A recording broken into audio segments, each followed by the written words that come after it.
नूरपुर में युवा सेवाएं एवं खेल मंत्री राकेश पठानिया ने नूरपुर विधानसभा क्षेत्र की गहें लगौड़ और मिंझागरा पंचायतों में महिलाओं को महत्वाकांक्षी जायका परियोजना से जुड़ने का मंत्र दिया। उन्होंने कहा कि यह परियोजना महिलाओं को आर्थिक रूप से मजबूत बनाने के लिए और उन्हें आत्मनिर्भर बनाने में महत्वपूर्ण भूमिका निभाएगी। इसके अतिरिक्त इससे गांव में विकास कार्यों को और गति मिलेगी।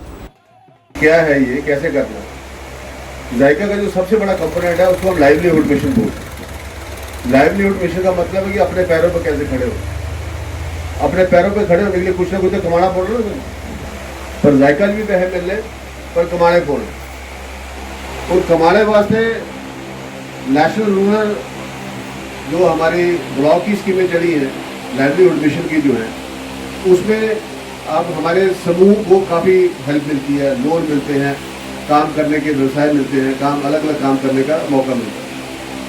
इसमें जो हम माइक्रो ग्रांट जिसकी बात खैर सब कर रहे थे, ये नरेगा की शेल्फ होती है ना, अपनी भाषा समझ लेगी तो शायद वहाँ की 50 लाख रुपये पौने साल जेड़े जेड़े तो वहाँ अपने पंचायत भी काम कराए सकते, वहाँ कुछ डंगे लवाने, कोई तालाब बनाना है, कोई रास्ता बनाना है, जितनियाँ वहाँ लेडी मेंबर हैं जो अपने अपने घर सोलर लाइट लवानी है, वो सब माइक्रो प्लान को रुपया पड़ा। उधर नालागढ़ उपमंडल के थी भोगपुर भंगला में नारताराम किसान ने अपने खेतों में फसल ना बीजकर एक अलग ही सोच के तहत अपनी 2 बीघा जमीन में 9 प्रजातियों के पौधे लगाए, जिसमें उन्होंने 75 चंदन, 200 सागवान और 100 हाइब्रिड केले, 50 पपीते के पौधे लगाए।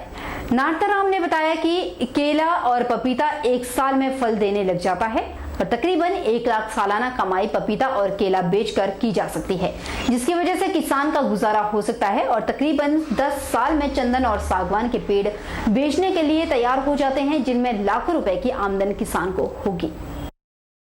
इनमें चंदन, सागवान, पपीता, केला, अमरूद और मौसमी, संतरा, आम, लीची आदि पौधे लगाए गए हैं। ये लगभग 3-3.5 बीघे में है, क्योंकि ये जो चंदन और सागवान है ये लगभग 1.5 या 2 बीघे में है। बाकी सागवान जो है और भी लगाया हुआ है ना, इसलिए। और सेब के पौधे भी है, 40 पौधे सेब के। फसल ना बीज करिए। मेरी सोच पहले से ऐसी रही है भी जो ये फसलें हैं हमारी गेहूँ, मक्की और धान, इनमें किसान को बहुत कम लाभ मिलता है।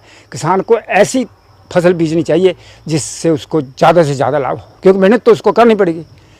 तो इसलिए मैंने इस कारण ये पौधे लगाए हैं। और मेरी सोच पहले से रही है, क्योंकि हम प्रदूषण तो फैलाते हैं, पर्यावरण को अशुद्ध तो करते हैं, लेकिन शुद्ध करने के लिए कुछ नहीं करते। चलिए रुक कर लेते हैं एक बार फिर से शिमला जिला के रामपुर का, जहां पर बिथल नामक स्थान में सेब विक्रय केंद्रों के आसपास इन दिनों होटल और ढाबे वालों द्वारा खुलेआम लूट की शिकायत लोगों द्वारा की गई। सेब बिक्री के लिए बिथल पहुंच रहे सेब बागवानों और वाहन चालकों का आरोप है कि ना तो खाने की दरें तय है और ना ही इन ढाबों में कहीं खाने की दरें दर्शाने वाली सूची लगी है। इतना ही नहीं, उनके मेडिकल तक नहीं बन रहे। ऐसे में कोई असाध्य रोग से ग्रस्त व्यक्ति खाना परोस रहा है तो ये बीमारी समूचे इलाके में फैल सकती है। सेब की गाड़ियां लेकर बिथल पहुंच रहे सेब बागवानों और वाहन चालकों का कहना है कि उन्हें मजबूरन मनमानी दरों पर गुणवत्ता रहित भोजन खाना पड़ रहा है। सरकार की संबंधित एजेंसियों की ओर से उन्हें लूट की खुली छूट मिली है। हजारों की संख्या में लोग वाहन लेकर बिथल पहुंच रहे हैं और 4-4, 5-5 दिन तक उनके वाहनों से सेब अनलोड नहीं हो रहा, जिसकी वजह से उन्हें अपनी बारी की प्रतीक्षा में रहना पड़ता है। उधर अधिकांश ढाबा संचालकों को तय जानकारी भी नहीं है। खाने की दरें दर्शाने वाली सूची लगाना भी होती है। उन्हें यह भी नहीं मालूम कि खाना बनाने और परोसने वाले का मेडिकल जांच होता है। खाने का जो होटल वगैरह है वहाँ कोई सरकार का कंट्रोल नहीं है, कोई छापा नहीं है, कोई रेट लिस्ट नहीं लगी है। ग्रोबरों की शिकायतें आ रही है और ड्राइवरों की शिकायतें आ रही है कि महंगे दाम पर जो है हमको चाय का गिलास या जो खाने पीने की सामग्री है वो जो है बहुत ज़्यादा महंगी है और ठहरने की भी व्यवस्था है। तो हमारी मांग ये है कि सरकार इस पर चेक रखे। हमारी बहुत दिक्कतें है यहाँ पे खाने पीने और गाड़ी खाली नहीं हो रही टाइम पे, जिसके कारण हमारे को कई दिनों के यहाँ पे हरासमेंट हो रहे हैं। खाने में क्या दिक्कत है? किस तरह खाने यहाँ पे बहुत महंगा मिल रहा है ना, पापड़ी ढंग का अच्छा मिलता है, कई तरह का सुबह शाम को सुबह खिला रहे हैं यहाँ पे जो भी होटल वाले हैं, कई दिक्कतें हो रही है। महंगा ज़्यादा मिल रहा है? महंगा ज़्यादा मिल रहा है, जिससे बीमार होने के हमारे बहुत चांसेस है। यहाँ पर खाने की अदानी की तरफ से तो कोई भी वो व्यवस्था नहीं लग रही मुझे। खाना जो है बाहर ही खाना पड़ता है होटलों में, तो वहाँ पर भी अगर 12 बजे है रात के तो बासी खाना ही मिलता है सर, बाकी नहीं मिल रहा है। और रेट मैंने क्या? खुद खाया है। आप खाने के बारे में ये बोल सकते हैं 100 से 150 रुपये वसूल रहे हैं खाने का, मैंने खुद दिया है। आपका मत अराजपत्रित कर्मचारी महासंघ की बैठक जिला अध्यक्ष अश्वनी कुमार की अध्यक्षता में संपन्न हुई। इस बैठक में स्वास्थ्य विभाग, लोक निर्माण विभाग, अध्यापक संघ, आशा वर्कर्स, आईपीएच विभाग, विद्युत विभाग, ग्रामीण पंचायत विभाग सहित अन्य कई विभागीय कर्मचारी मौजूद रहे। इस बैठक में कर्मचारियों को आ रही समस्याओं के बारे में विस्तृत से चर्चा की गई। बैठक में एनपीएस और आउटसोर्स कर्मचारियों को आ रही समस्याओं को लेकर भी चर्चा की गई। बैठक के बारे में जानकारी देते हुए संघ के नूरपुर अध्यक्ष राजेश मंडोत्रा ने बताया कि बैठक में इस बात पर भी चिंतन किया गया कि अगर सरकार ने ओपीएस बहाल नहीं किया तो आने वाले समय में कर्मचारियों को भारी दिक्कतों का सामना करना पड़ेगा। वहीं बैठक में मौजूद आशा वर्कर्स ने भी अपना मानदेय बढ़ाने के लिए जयराम सरकार का आभार व्यक्त किया और कहा कि आशा वर्कर्स को उम्मीद है कि सरकार हर वर्ग के कर्मचारी का ध्यान जरूर रखेगी। जो भी सरकार के फैसले थे या उनके ऊपर हमने जो किए हुए हैं उनके जैसे पुरानी पेंशन बहाल और यहाँ पे हमारे जो जिनके डेली वेज जिनके नौकरी मिली है, जिनको उनको बेचारों का भी 4-4 महीने जो वो पे नहीं मिली है और बजट नहीं है, तो उसके बारे में भी चर्चा हुई है। आशा वर्कर के सरकार का हम धन्यवाद करते हैं जिन्होंने आशा वर्कर के बारे में सोचा है, उनके भी इंसेंटिव बढ़ाए हैं और आगे भी वो सरकार उनके बारे में अच्छा ही सोचेंगे। आज हम सारे अराजपत्रित कर्मचारियों की मीटिंग हुई है जिसमें हम सभी अपने मानदेय की बढ़ोतरी के लिए सरकार के धन्यवाद करते हैं और आगे भी आशा करते हैं कि वो हमारे लिए कुछ न कुछ पॉलिसी अच्छे से जरूर बनाएंगे। लंबे इंतजार के बाद आखिर कफोटा एसडीएम कार्यालय में एसडीएम की नियुक्ति हुई। यहां एचएएस अधिकारी राजेश वर्मा ने बतौर पहले एसडीएम ज्वाइन किया। एसडीएम की नियुक्ति से क्षेत्र में खुशी की लहर है। राजेश वर्मा कफोटा एसडीएम कार्यालय के पहले एसडीएम हैं। बताते चले कि कुछ महीने पहले कफोटा में एसडीएम कार्यालय खोल दिया गया था, लेकिन यहां एसडीएम की स्थायी नियुक्ति नहीं हो पाई, जिसकी वजह से कार्यालय में संबंधित सभी काम या लंबित पड़े हुए थे या फिर काम होने में देरी हो रही थी। अब यहां पर एसडीएम की स्थायी नियुक्ति होने से क्षेत्र के लोगों में खुशी की लहर है। एसडीएम कार्यालय से एक शिष्टाचार भेंट हुई, सभी व्यापारी भाई उनसे मिले और उनके आने की खुशी है पूरे क्षेत्र में कि जो एसडीएम कार्यालय कफोटा में जो खुला है 24 पंचायत का केंद्र बिंदु है। यहाँ 24 पंचायतों के लोगों को खुशी है कि जो कार्य यहाँ नहीं हो पाते थे, जिस कार्य को लेके लोग अपनी समस्या को लेके पहुंचा जाते थे एसडीएम कार्यालय, अब ये कार्य सारे यहीं कफोटा में ही निपटेंगे।